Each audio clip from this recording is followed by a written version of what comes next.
I actually look back on our accounting software system.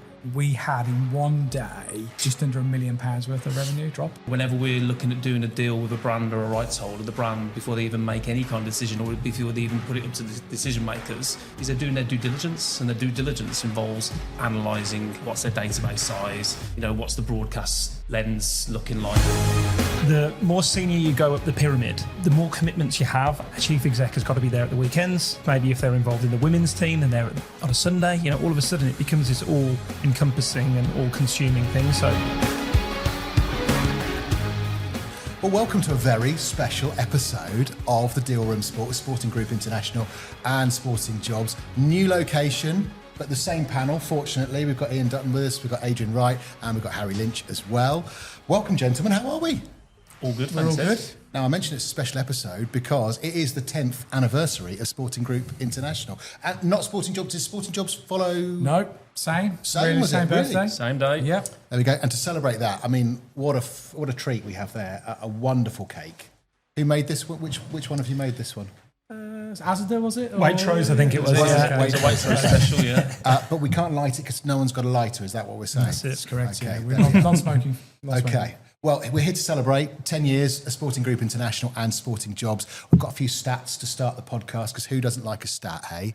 Right, so when you started, 10th of February, this is when we're filming this and recording it, it's officially 10 years since it all started. Donald Trump secured victory in the New Hampshire presidential primary. Do you feel happy sharing a special date with the No Trump? comment, Ed. No comment. Junior doctors went on strike in the UK.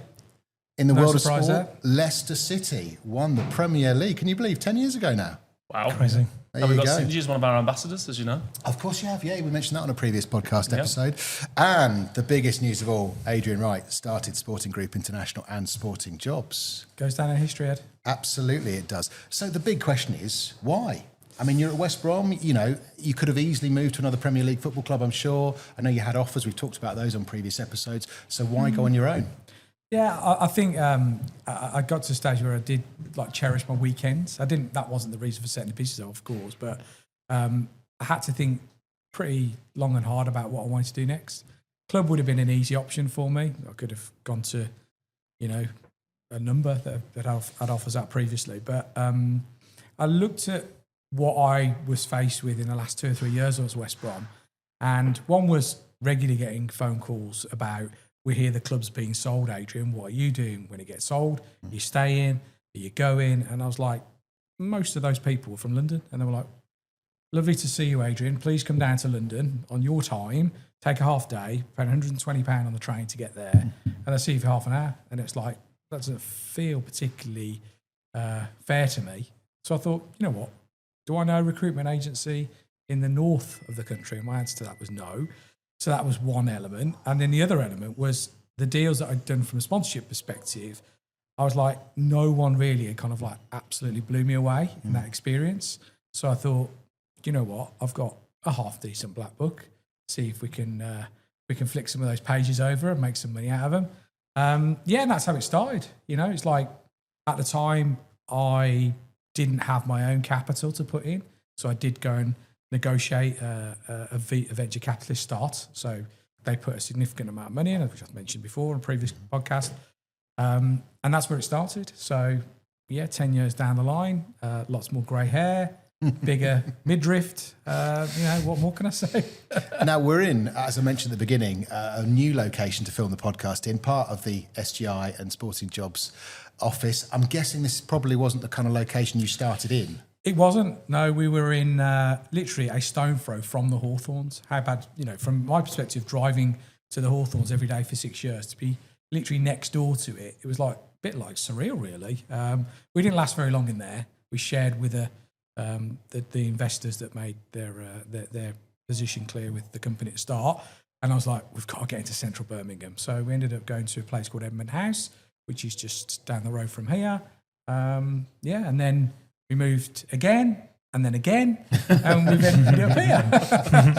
Ian, you're probably watching all this while you're at Blues, building your career there, and obviously climbing to the heights that you scaled in the end. But what was it like? Were you thinking, what's he up to? What's going on here? What's it all about? Yeah, well, I think I've mentioned previously, I've always had a very, very close relationship with Adrian ever since he employed me at the Blues many years ago. He's always been, a bit of a mentor to me. We've always had a great business relationship. But I was just genuinely excited, a little bit jealous, if I'm perfectly honest, because I've got a little bit of entrepreneurship in me. So I like to see what Adrian was doing and delivered so successfully on club sides, and then transfer that into the agency world was fantastic.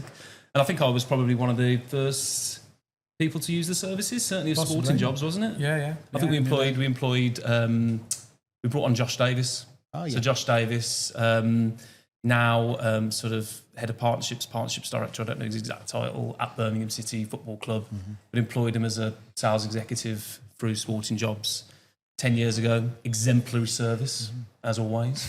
Josh was an outstanding candidate. He ended up leaving after a couple of years, went to Warsaw again, which Sporting Jobs placed, then went to Norwich, then went into the agency world himself, and he's ended up back literally probably 18 months ago now as a pretty senior leader at a football club that's only going in one direction, and that's upwards.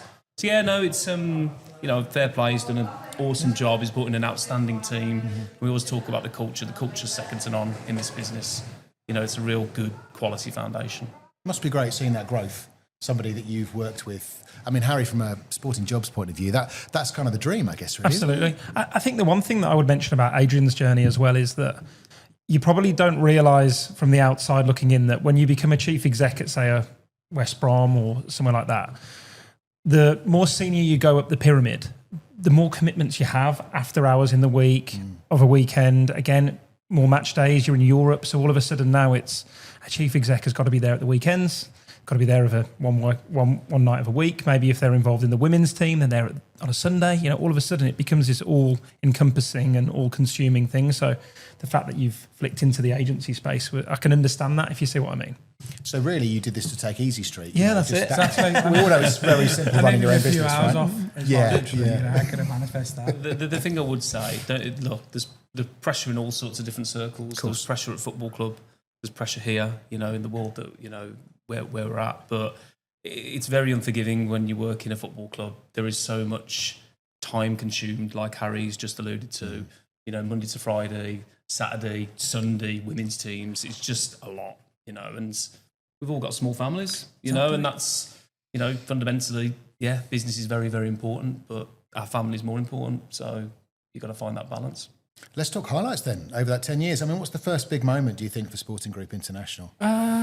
Well, I think I mentioned this as well. I don't want this to be like a bit of a hark back to the archives, but the first deal we did was a recruitment placement. And I managed to negotiate my replacement at West Brom, which a lot of people are like, well, hold on a minute, that sounds a bit dodgy. But it wasn't actually.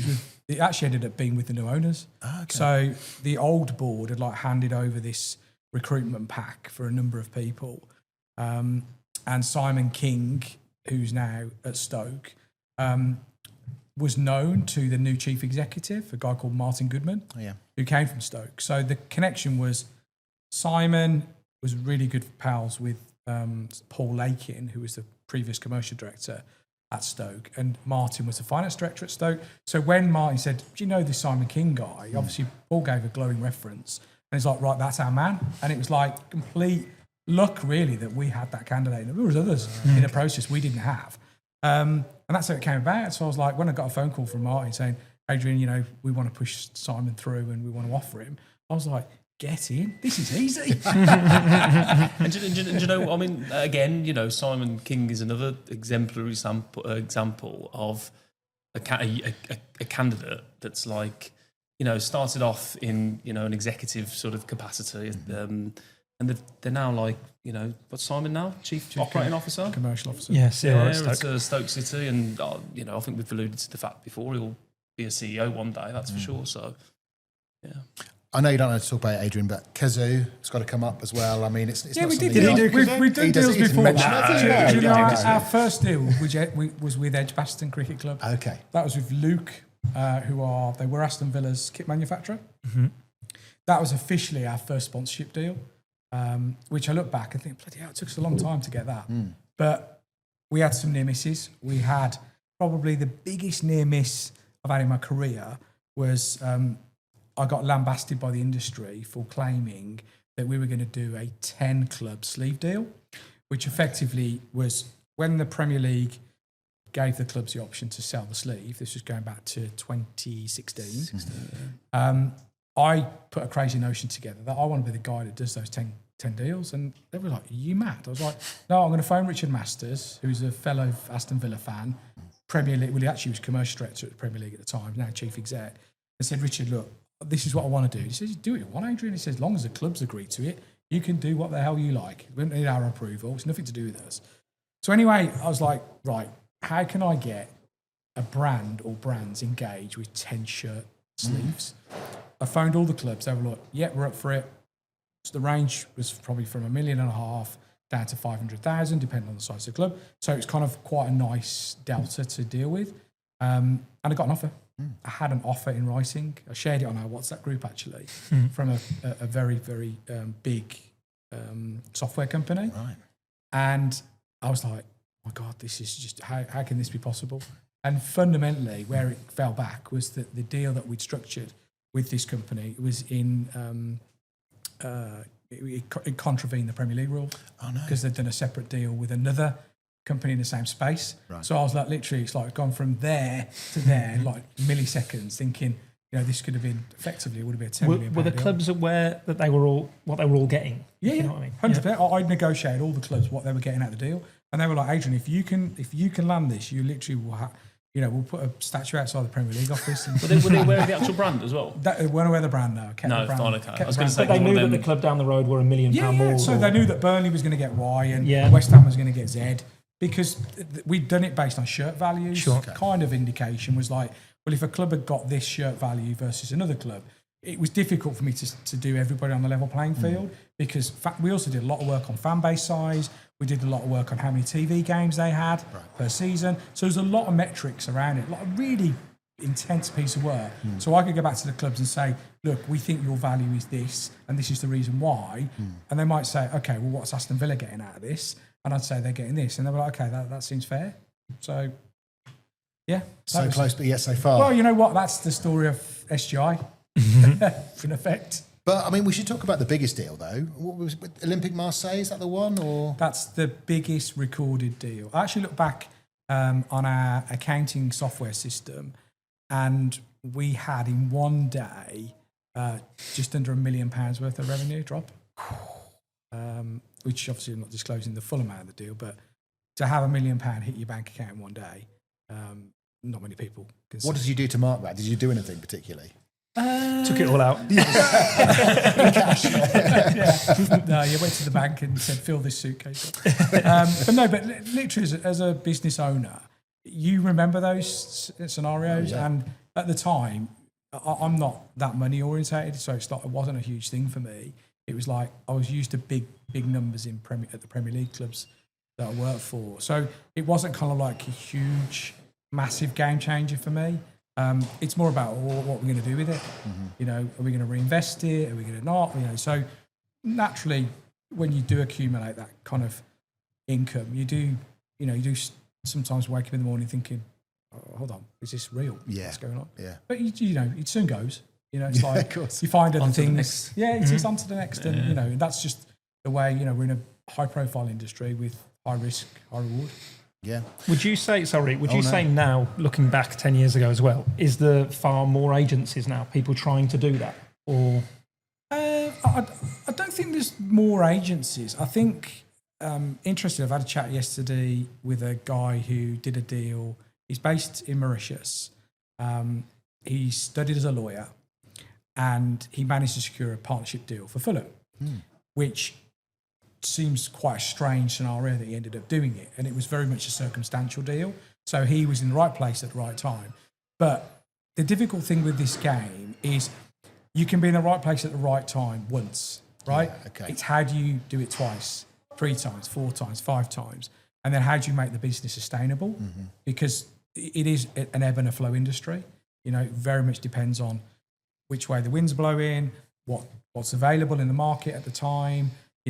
How is, the sponsorship market has been depressed because of just global macroeconomic climate. People are not spending money. Big companies aren't spending money, and I think if you looked at before pre-COVID, the sponsorship market was in a different space to what it is now. And as I said, and I said on previous podcasts, we managed to secure effectively 8 shirt deals without speaking face to face with a human. So what does that tell you? That's okay. Like, you don't have to get in front of people to do business in our game, but by getting in front of people, you add more value to that relationship than if you would just doing it on Teams, because you then just become a transaction. So, oh yeah, these guys bought a shirt deal. Yeah, well done to them. And then all of a sudden they're there in a process with someone else that they're dealing with, which is the sponsor. We get moved away, and it's like, we'll see you if you bring us the next one. Okay. It's kind of can be quite arm's length. I think to add to Harry's question as well, I think from my experience, clubs have got a lot more sophisticated commercially. The teams are bigger and bigger. They've got big, huge partnership activation teams that can do the delivery, separate teams that are doing the acquisition. People all around the world with different offices all around the world, particularly in the Premier League, but even Championship, is getting more and more sophisticated. So yeah, it's a difficult market, but I think the head of partnerships role has diminished. Harry will tell you, that's just not a role we would hire for anymore. Okay. So it's like literally would be someone that would be like a West Brom, would only be one person managing the partner program, which wasn't huge, but they would take full autonomy for that. Those roles have diminished in terms of certainly going, the bottom end of the Championship, League One, League Two, they just don't exist. So we're finding now, got a lot of retained work at the moment in certain leagues and sports. They just don't have commercial departments. It's like, well, how are you generating revenue? Yeah. It's like, well, we're not really. We're just taking phone calls from people. It's like, well, we can be the proactive arm for you. We can get you in front of people. That's what we're doing day in, day out globally. So if you want us to focus in on this region in the UK and speak to 500 businesses in 12 weeks, let us know and we'll do it. Had you noticed that then, Harry? That swing already started by the time you joined Sporting We Jobs? We had it this week, actually. We met a club in League One that were probably and ahhing us to go for a new head of commercial and invest in their commercial team. And actually, we advised them to go for a commercial agency, because you might spend £70,000 to £100,000 on a head of commercial that has to individually themselves go out and canvas for a front of shirt asset. With less investment, you can actually unlock a agency like these guys that are day in, day out, have a team upstairs of people that are speaking to brands that probably will see a return quicker. Yeah, well, the thing is, you can literally turn it on day one. Whereas obviously, if you're going to recruit for someone, you've got to go through that whole sort of 3-4 month cycle of actually recruiting them. Then once they've get their foot through the door, they've got to get under the bonnet of the actual club, the opportunities. Whereas we've done it, we've delivered, we've done it for between me and Adrian 40 plus years, and the rest of the team. So, we can deliver that, and be that sort of conduit between, obviously them, bringing someone in, full time through Sporting Jobs and obviously taking it on from there. And I think where they've decided to go, that club, is to maybe engage an agency, SGI, for the next 3 to 6 months, and then onboard a new head of commercial kind of alongside that, if that makes sense, which makes a lot of sense to all of us. And I think a big thing as well that you don't get by hiring individuals is market trends. Unless they've been in the industry and unless they've been across it for a lot of years, we see trends where we see, it's like a fad within the sponsorship space. We know things that literally are switching off. We know things that are kind of switching on, and we know things that are very hot, because we are getting clubs slightly higher at the pyramid to ask us to look at certain sectors that the clubs at the lower levels or in other sports that aren't as as exciting and widespread as Premier League football. They won't know that, because they don't have anybody literally giving them that guidance and advice. Where we could literally bring a county championship cricket team a Premier League blueprint. Where they're not going to get that by hiring a head of commercial that's worked at another cricket club. And that sounds really harsh, but you kind of play with the cards you're dealt, and we can bring some good cards to the table for these clubs. I think we should probably move on to, we talked about how sporting clubs have evolved over and how they look at, their workforce. I mean, for you as well, you're building from the ground up, basically. So you're thinking culture for the company that you want, the kind of people you want. Is that something that you found difficult to start with? Because, I guess previously you've gone in somewhere and gone, this culture, we need to either change it or stick with it, whereas you're starting from scratch now. Yeah, I think I was quite mercenary not maybe at Birmingham, but certainly at West Brom. I don't think I left many people from the old regime. And that was just because, they didn't fit my mindset. Is that fairly commonplace though in football clubs? If someone new comes in, I feel like it might be. I think you can apply the right pressure. Yeah. Certainly in sales and commercial. I'd been brought in from another Midlands club, with a fairly good CV from a high profile managing director that gave me a really good testimonial for what I could do. And your expectations are kind of set from the day you walk in. So it's kind of like, well, we did that last time in the Premier League, that amount of revenue, but we would want 5x of that. So we want 5 times more. So how will you go about doing that? And it was like, okay, well, let me just get my head around it all and come back to you. And so then I built a plan and said, right, okay, this is what I think I can deliver within the first year in the Premier League. And I think we're about 170% of that target. And it's kind of like you make a rod for your back for the following year. And like every year I've got to put £1 million on that commercial figure. And the only way I could do that was just commoditising the shirt, because that's the biggest ticket item. So I literally did, in 5 seasons, 5 shirt deals. And everybody's like, you're going to have a heart attack because you can't keep putting yourself under that pressure. Yeah. And I was like, well, I back myself. We're always one of the faint-hearted, that's for sure. Well, we're one of the clubs that we've seen as probably one of the most modestly priced in the league. And as long as we stayed in the league, there was always value. Yeah. So I just looked at it and thought, it's going to be either, I think we did 3 betting, 2 non-betting. So there was value both sides, and there wasn't a huge drop-off between non-betting and betting at the time. And there were 2 good brands, QuickBooks and Zoopla. They're on, one of them's now on West Ham sleeve, and Zoopla is all over TV, and we know who they are. And, so both of them at the time were good brands. So yeah. Harry, to bring you in then. So at what point did you join Sporting Jobs? How many years ago are we talking on that 10-year journey? 3.5 years ago now, nearly. Okay. What was it that brought you? I mean, how did you first meet Adrian? I'm not sure if I've told this story before, but I used to work, basically came out of school, blagged my way onto a graduate scheme at Pertemps, actually. And I was really fortunate to be like the youngest person on their graduate academy. And did really well there, sort of spent 4.5 years there, climbing the ladder from junior, making the tea, to actually running a desk. And went off into the world of sales and everything else. And just out of the blue, really, I was contacted by somebody from my days at Pertemps with an opportunity of, Harry, we remember you from Pertemps. You loved your football. You played football. Do you still play football?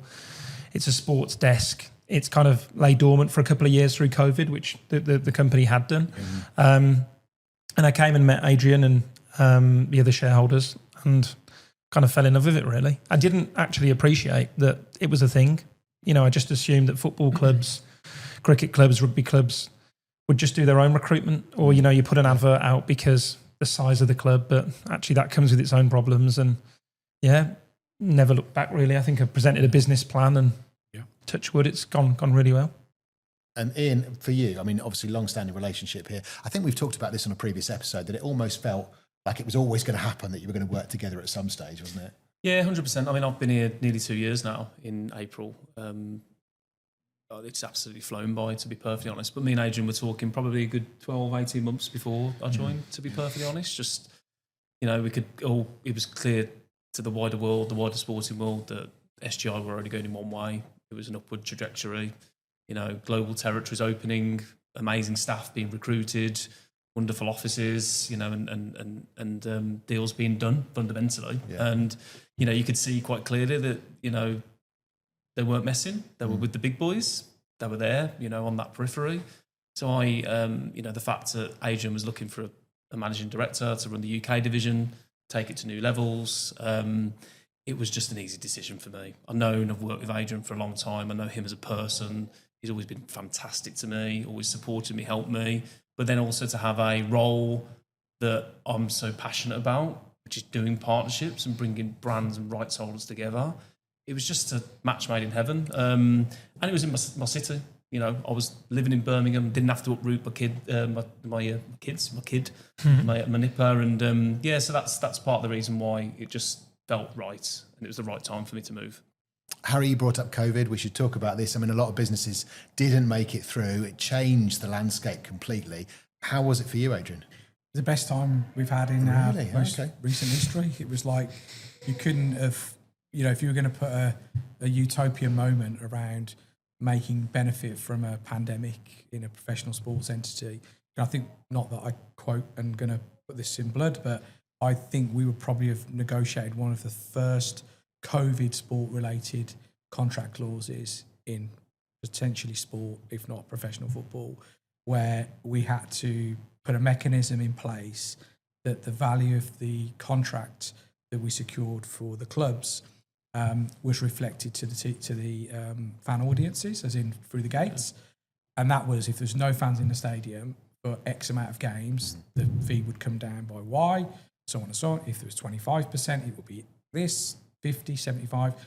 And at the time, it kind of like, it was a real kind of mathematical, calculation, but it made a lot of sense because you weren't getting what you would have got pre-pandemic and post-pandemic, because if there weren't fans in the stadium, you didn't have a chance to do hospitality, you didn't have a chance to do engagements, your brand wasn't seen by those people live.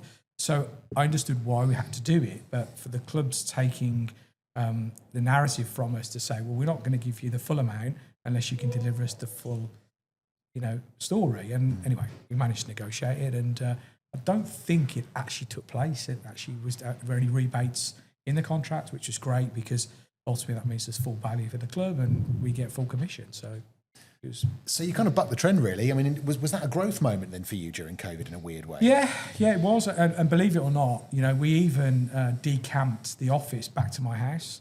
We kicked the kids out of the playroom and we put a 4-man desk in the office. And believe it or not, it was like Clapham Junction at our house. It's like the doorbell would ring in the morning and be like, oh, hello, yeah. And a lot of people at lunch were like using the microwave and using the fridge. And I think my wife turned around and said, Adrian, please tell me this is not the future. I said, look, it's only for a short period of time. We just literally need to, making sure we didn't contravene any of the rules. Sure. But that's the only way that I'm a firm believer in, things happen when people are around each other, and we were sensible. We didn't compromise anybody. We were creating the bubble, and we did deals as a result of being together. Where I think if we'd have done that Teams environment, someone half a mile down the road on Teams talking to you about a deal, it's just not the same. So we definitely benefited by being together.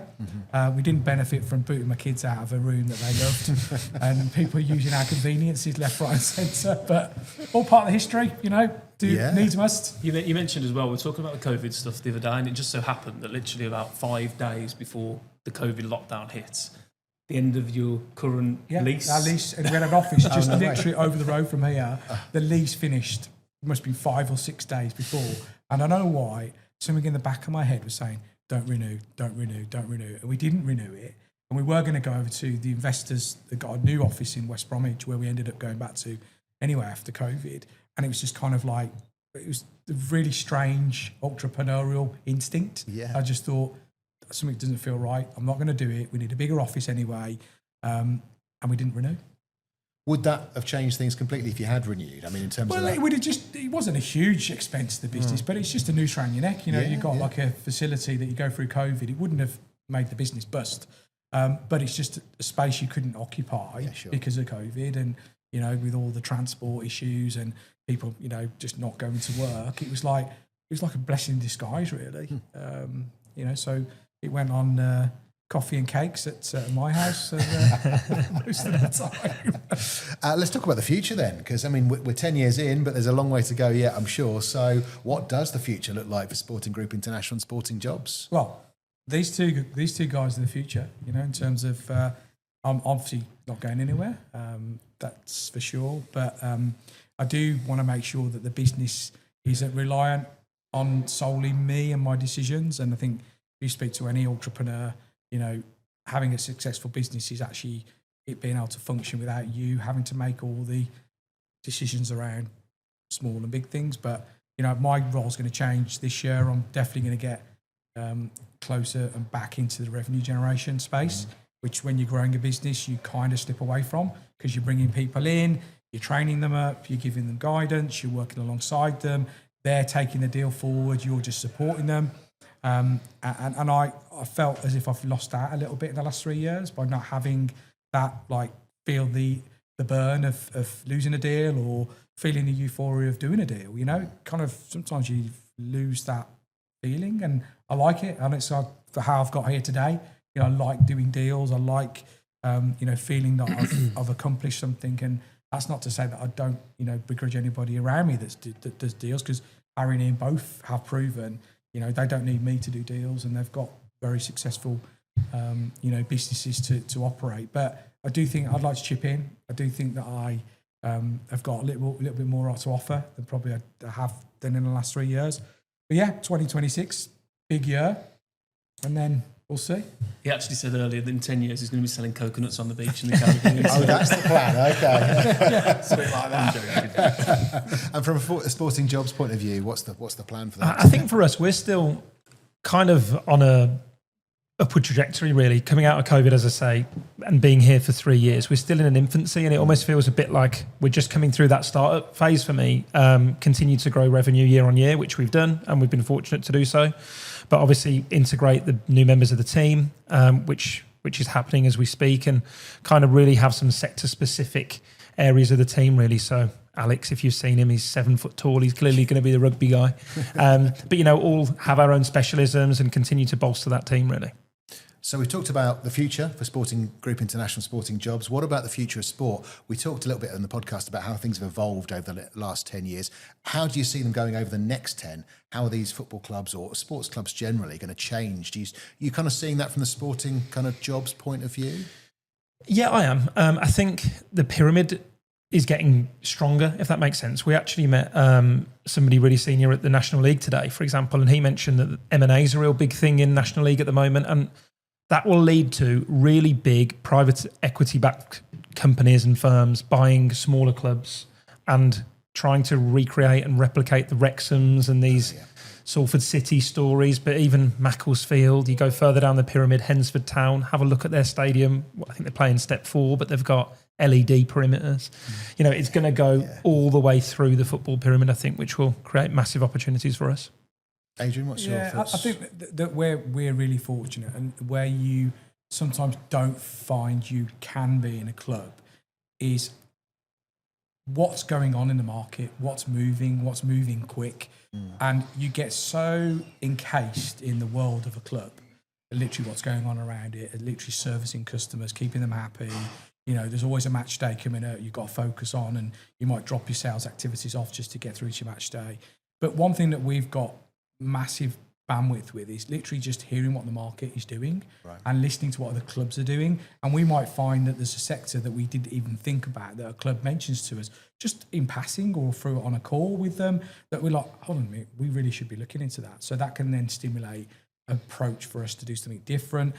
So I just think the agency space just gives you a completely different kind of trajectory and also vision around the new stuff. Because, take my son as an example, he's not bothered about going to live games. He'll watch a little bit of a game. He won't watch all of it. He'll want to literally engage with live score, and that's the way he gets his scores through. There's just the tech space, we all know, it's the new crude oil. It has been for the last 20 years, but everybody knows if you don't and you're not moving with it, you're going to get left behind. And that's what does worry me a little bit about institutionalized clubs, is they don't have the right personnel to make the informed decisions for them. And that's something that hopefully we can, by bringing expert companies to the table and say, have you thought about this? Have you thought about that? All of a sudden that helps us add more value to the club, not just bringing them money, but bringing them a thought process around other avenues to generate revenue and deal with fan experience. So that's where I think we will move quickly. There's always going to be something new on the horizon, and we're in a great position to take it. Same with recruitment. Recruitment's changed dramatically from years ago. You had to go to a recruitment agency and meet them face to face. You don't have to do that anymore. You don't have to rock up to this venue and see Harry to engage. We'd like with them him. to, though. Yeah, sure. Yeah, but it doesn't happen anymore. They're like, well, no, I'm not travelling. I'll speak to you on Teams. So all of a sudden, that's a process that's changed overnight. Very similar in the sponsorship space. It probably would be, we should go and shake the hand of a club before we work with them. But it doesn't always have to be the case. I think Ian is a big advocate, and so have I, getting in front of people. But it's choosing the right time to go and see them and why. We're looking at it now. Abby and our operations director, he's literally saying, guys, we just need to agree. Why are we going to these things? Why are we doing these things? And what results do we want from them? As long as we're clear what we want out of them, we'll do them. And that obviously makes a lot of sense. Does that make sense as well in terms of how you see the next 10 years and evolving? 100%. I mean, what's really surprised me is, taking the football side of things away from obviously what we're talking about, is just how many new opportunities are coming to the table. Let's face it, the consumer nowadays are consuming everything via their mobile. That's it.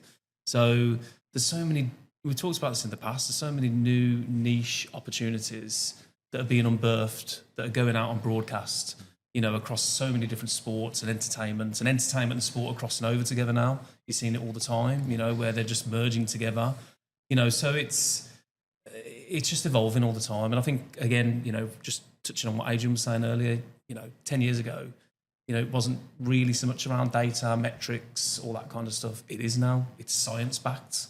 It's science-backed metrics, science-backed data. Whenever we're looking at doing a deal with a brand or a rights holder, the brand, before they even make any kind of decision or before they even put it up to the decision makers, is they're doing their due diligence. And their due diligence involves clear, defined metrics, analysing, okay, well, how many social media followers they've got, what's their database size, what's the broadcast lens looking like, how many people are watching it. So, and that's just constantly evolving, and it's all about tech. Tech is just evolving, which means that everything we're doing is evolving as well. Well, that draws this episode of the Deal Room Sports to a close. If you want to find out more about Sporting Jobs or Sporting Group International, do find them on LinkedIn. We should probably close by singing happy birthday, shouldn't we? Absolutely not. No, absolutely I not. think my face needs to go in that cake. Okay, come on, Harry, get the cake. All right. No, he values his job too much. We'll call it a day there. Thank you, gentlemen. Cheers. Thanks, Ed. Cheers. Cheers.